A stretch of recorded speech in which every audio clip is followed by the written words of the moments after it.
요즘은 각 가정들마다 현관문에 비밀번호를 누르는 게이트맨이 달려 있습니다.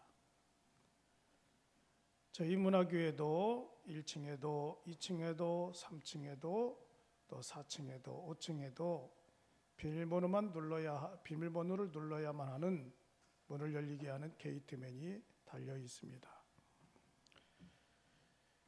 그런데 이 비밀번호는 다른 사람들에게 알리면 안 돼요. 큰일 납니다. 우리 가정들만이 알 수 있는 고유한 비밀번호가 있고 우리 문화교회만이 알 수 있는 고유한 비밀번호가 있습니다. 아무리 좋은 게이트맨을 달아놨다 할지라도 비밀번호를 잊어버린다거나 비밀번호를 알지 못하면은 그 문은 열려지지 않습니다. 그 번호를 눌러야 이 예배당에 들어올 수가 있어요. 마찬가지입니다. 천국은 아무나 들어가는 곳이 아닙니다.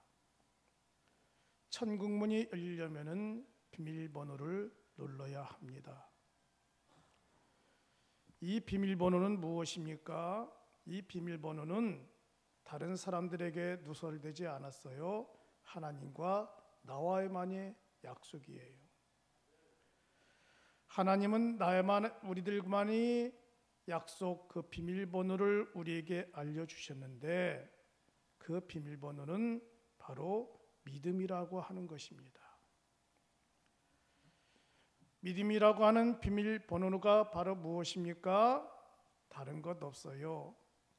믿음이라고 하는 비밀번호는 딱 한 가지예요. 예수님께서 나를 위하여 십자가에 못 박혀 죽으시고 부활하셨다고 하는 사실을 내 마음속에 믿는 것이 바로 믿음이에요. 숫자적인 비밀번호가 아닙니다. 고백적인 비밀번호란 말이에요. 예수님께서 나를 위하여 십자가에 못 박혀 죽으시고 부활하셨다고 하는 사실을 내 마음속으로 믿고 입으로 시인하면 천국 게이트맨이 활짝 열려서 그 아름답고 복된 나라, 눈물도 없고 고통도 없는 그 나라, 영원히 영생하며 누릴 수 있는 그 하나님의 나라가 활짝 보이는 겁니다. 성도 여러분, 오늘 우리 예수님께서 나를 위하여 십자가에 못 박혀 죽으시고 부활하셨다고 하는 사실을 우리의 마음속에 믿고 영원히 기념해야 할 예식이 있습니다. 예수님께서 잡히시던 전날 밤 제 아들을 모아놓고 떡을 떼어주시면서 이것은 너희를 위하는 내 몸이니 이 떡을 먹을 때마다 나를 기념하라 라고 말씀했어요. 떡을 떼신 후에 주님은 식후에 포도주를 주시면서 이것은 너희를 위하여 흘리는 나의 피니 이것을 마실 때마다 나를 기념하라 라고 말씀했어요. 그렇기 때문에 우리는 말씀을 끝나고 성찬 예식에 참석하게 되는데 성찬 예식에 참석하는 참여하는 성도들은 우리는 세 가지를 내 마음속에 한번 점검을 해봐야 돼요. 하나는 자신을 먼저 돌아볼 줄 알아야 됩니다. 오늘 본문 28절에 이렇게 말씀합니다. 사람이 자기를 살피고 그 후에야 이 떡을 먹고 이 잔을 마실지니 라고 말씀했어요. 자기를 돌아보아야 됩니다. 주님은 사도 바울을 통해서 고린도 교회 교인들에게 성찬 예식에 참여할 때에 제일 먼저 내 자신을 돌아보라고 그랬어요. 왜 그랬을까요? 고린도 교회는 파벌이 심했습니다. 제가 지난주 수요 저녁 예배 때에 이 파벌의 원인, 파벌의 문제에 대해서 함께 말씀을 나눴습니다. 고린도 교회는 바울파가 있었습니다. 아볼로파가 있었고 게바파가 있었고 그리스도파가 있었어요.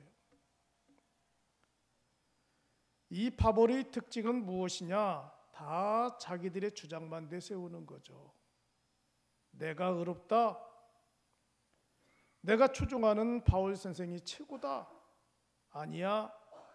내가 추종하는 아볼로 선생이 최고야. 뭔 소리 하고 있느냐.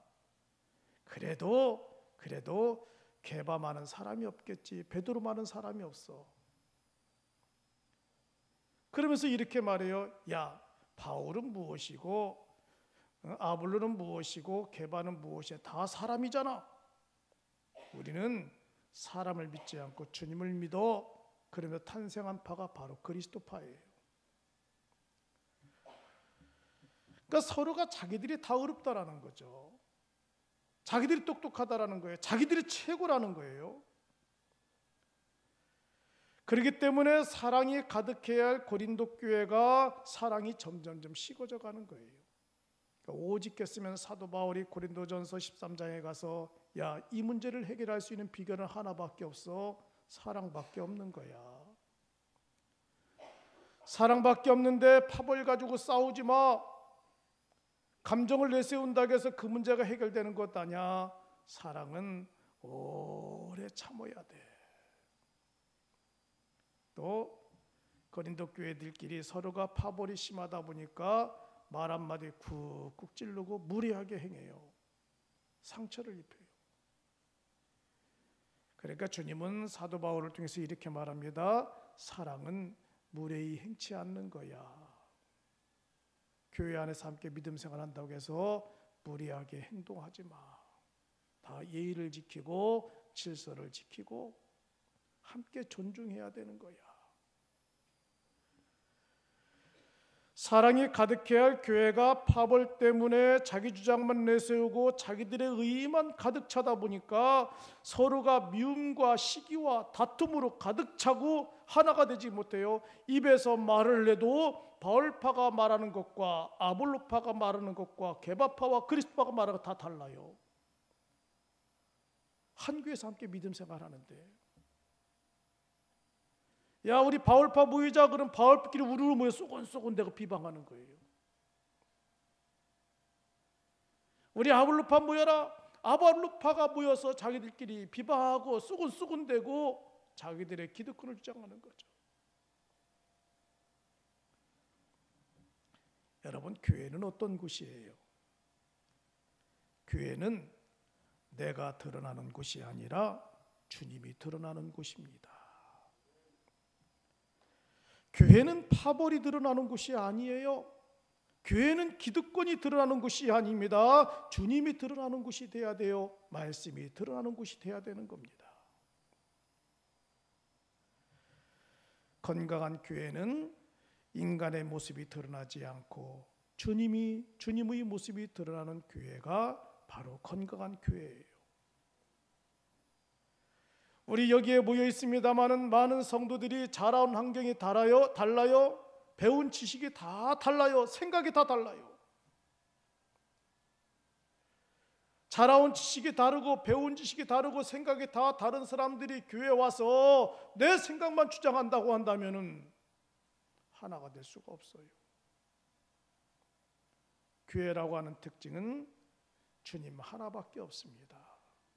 주님 앞에 내 생각도, 내 고집도, 내 의도, 지식도 다 내려놓고 주께서 말씀했던 성경 말씀을 가지고 조명하고 성경 말씀대로 살아가는 것이 바로 교회예요.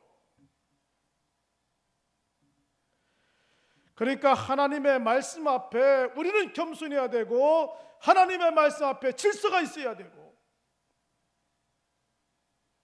하나님의 말씀 앞에 겸손이 있어야 되는데 자꾸 고린도 교회가 자기들의 기득권과 자기의 의와 자기의 권위만 내세운단 말입니다. 그러니까 사도 바울이 말씀하고 있는 거예요. 자기를 살필지니라. 너의 마음속에 지금 시기하는 마음이 너무나 많아. 너의 마음속에 질투하는 마음이 너무나 많아. 너의 마음속에 지금 가시가 너무나 많아. 너희 마음속에 네가 인정받고자 원하는 마음들이 너무나 많고 너희 마음속에 쓸데없는 생각들이 너무나 많아. 그래서 사도 바울이 성찬식을 앞두고 자기를 살필지니라. 자기를 돌아볼지라. 한 주간 여러분들 어떤 삶을 살았습니까? 그 삶을 한번 뒤돌아보세요. 내가 정말로 하나님 앞에 부족한 모습이 있었거든. 하나님 정말 죄송해요. 미안해요. 용서해 주세요. 이게 바로 나를 돌아보는 겁니다. 이렇게 고백하면 하나님은 우리를 불쌍히 여기시고 긍휼히 여겨주셔서 우리에게 죄를 묻지 않아요. 그래, 내가 네 마음 잘 안다. 괜찮아. 이제부터 우리 한번 좋은 하나님 나라의 꿈을 꾸며 함께 믿음의 경주를 해보자구나. 주께서 이렇게 격려해 주시는 거예요. 성도 여러분, 나를 돌아보는 믿음의 성도들이 되시기를 바랍니다. 또한 두 번째로는 성찬식에 참여하는 성도들은 감사하는 마음으로 참여해야 되는 겁니다. 24절에 이렇게 말씀해요. 축사하시고 떼어 가라사대. 이 떡을 떼며 축사한다. 그 말은 무슨 말입니까? 축사라고 하는 것은 유카리스트. 유카리스트 그 말은 하나님 앞에 감사한다 그 말이에요. 감사하며 하나님은 축복기도 하는 거예요. 그러니까 주님이 자기가 십자가의 제물이 되신다를 알면서도 하나님은 감사기도 드리는 겁니다.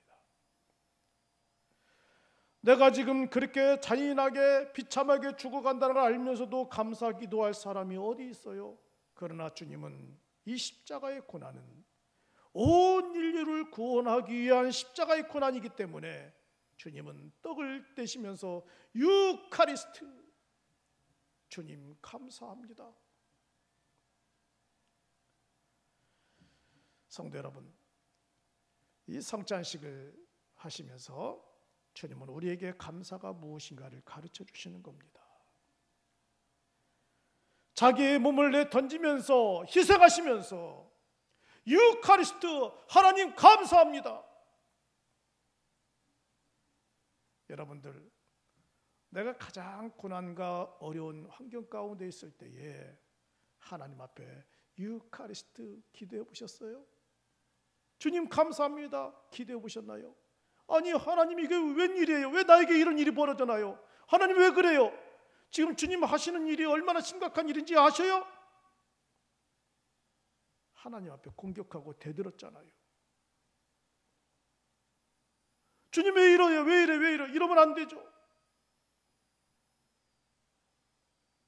오늘 성찬식을 통해서 하나님이 나에게 가르쳐 주셔요. 그러지 말아라. 그럼에도 불구하고 유카리스트, 하나님 감사합니다. 우리들은 감사를 잊어버리며 살아갑니다. 큰 것에만 감사해요. 눈에 보이는 것에만 감사한단 말이죠. 그러나 진정한 감사는 아주 사소한 것에서도 작은 것에서도 감사하는 성도가 아주 진정한 감사하는 성도들입니다. 우리는 감사를 잊어버리며 살아가고 있어요. 하나님의 은혜를 잊어버리며 살아가고 있고, 지한날 하나님이 나를 어떻게 인도하셨고 오늘 여기까지 어떻게 축복하셨는가, 그것을 잊어버리며 살아가고 있단 말이에요. 그러니까 주님은 계속 반복적으로 감사의 의미를 우리에게 가르쳐 주는 겁니다. 절기마다 감사해라, 감사해라. 요즘은 나이를 먹어갈수록 가장 심각한 병이 있죠. 그게 바로 치매라고 하는 병이에요. 더 심각한 것은 이 치매가 나이를 먹어가면 갈수록 오는 병인 줄 알았더니 요즘 어린아이들도 젊은 아이들도 치매의 환자들이 늘어나고 있어요. 치매가 뭐예요? 뇌세포가 점점점 죽어가는 겁니다. 이 병에 걸리면은 시간도 잊어버리고 장소도 잊어버리고 사람도 잊어버려요. 제 친구 목사님이 참 어머니에게 효자입니다. 얼마나 어머니를 극진히 잘 섬기고 모시는지 그런 효자 없어요. 간혹 그 집에 가면 어머니는 권사님이셨는데 지금 치매에 걸려 있습니다. 치매에 걸려 있는데 당신의 아들인 목사한테 뭐라고 부르는지 알아요? 오빠라고 불러요. 오빠, 오빠. 처음에는 목사님도 무척 당황했고 한편으로는 서글펐죠. 왜 우리 어머니가 이런 병에 걸려야 하는가? 나중에는 편해졌어요. 왜? 그 현실을 인정하니까. 인정하고 어머니가 오빠라고 불러도 네 그렇게 하면서 잘 섬겨요.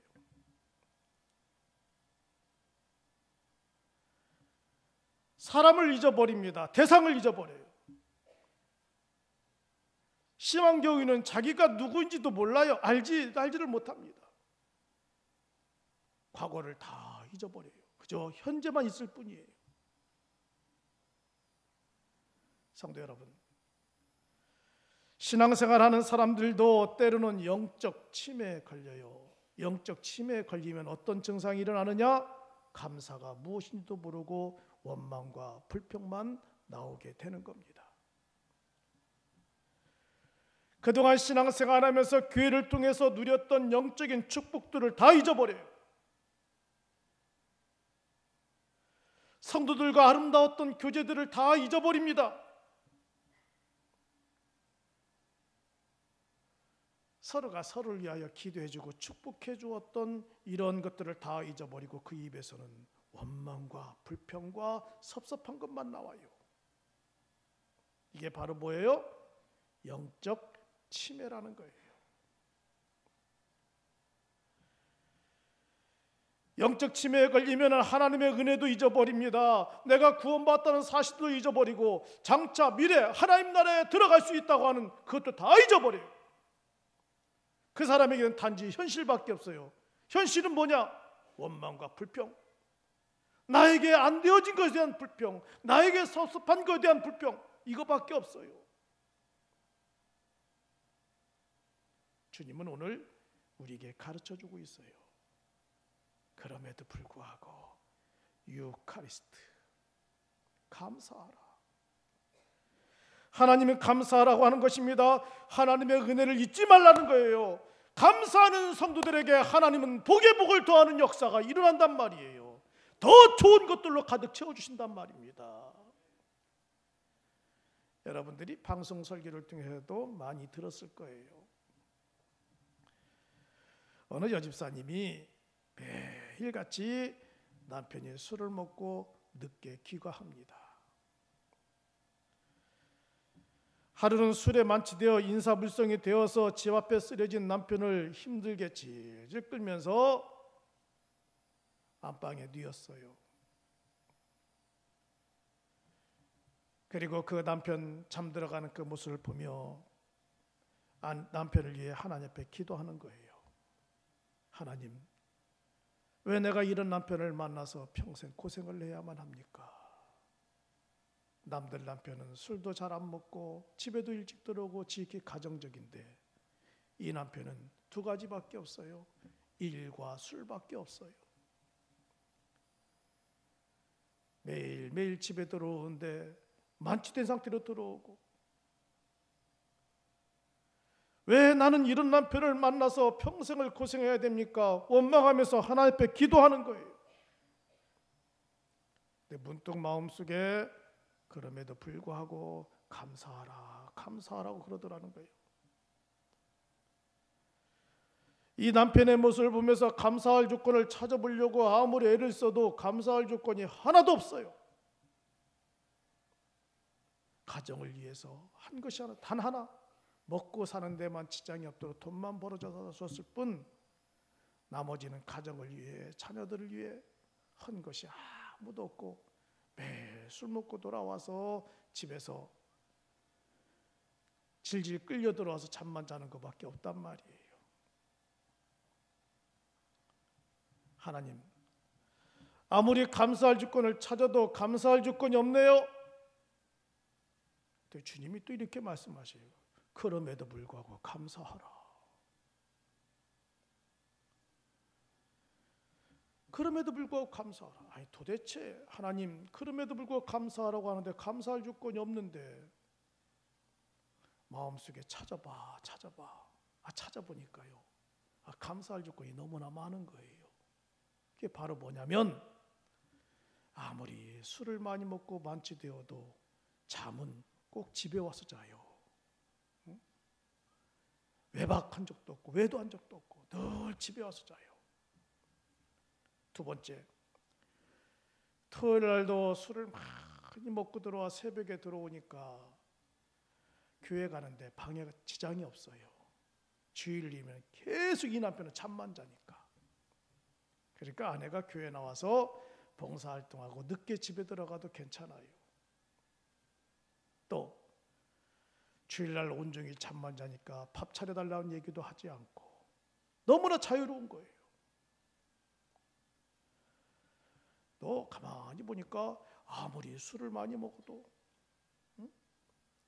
자식들, 가정들 굶긴 적이 없거든. 가만히 찾아보니까 감사할 게 너무나 많은 거예요. 그래서 너무나 고마운 거죠. 그래서 남편 잠자는 거리 머리맡에서 기도했어요. 하나님 고맙습니다.